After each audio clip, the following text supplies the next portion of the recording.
भाईजान सलामुअलैकुम। भाईजान जब तुसीं मैनूं 5000 रुपया दिता, मैं अपनी रेहड़ी ते फल पाया तो मैं तुहाडा बड़ा शुक्रगुजार हाँ। उहदे नाल मैं अपनी रोज़ी पानी जिहड़ा मैं चला रहा। अल्लाह तुहानूं सलामती रखे, अल्लाह तुहानूं जज़ा दे, अल्लाह तुहानूं खैर करे, अल्लाह तुहाडे ते मेहरबानियां करे, तुहानूं सलामत रखे, अल्लाह तुहानूं हसदियां वसदियां रखे। अल्लाह ताला तुहाडे बच्चों की खैर, अल्लाह तुहाडे भैन भरावां की खैर, अल्लाह तुहाडी तंदुरुस्ती दे। अल्लाह धी की बच्ची सी की शादी सी, मैं 15000 रुपया करजा देना सी, जिसकी वजह से मैं बहुत बड़ा परेशान था। 15000 रुपया तुसीं भेज के मेरिया ज़हनी परेशानियां जिहड़ियां दूर कर दित्तियां ने।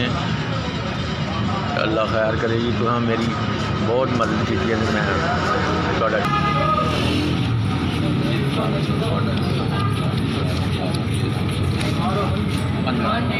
15,000 रुपये भाई मेरा कर्जा लुआ दिता। तो अल्लाह ताला तुहानूं तंदुरुस्ती दे, अल्लाह तुहानूं सेहत दे, अल्लाह ताला तुहानूं खुश रखे, अल्लाह ताला तुहानूं मेरियां दुआवां तुहाडे नाल रहन जी। साढ़े बंदे का तुहां कर्जा लुआया, पता नहीं मेरे को लट्टना ही लट्टना मैनूं तंग करना ही अगला। तो तुहाडी बड़ी बड़ी मेहरबानी है जी।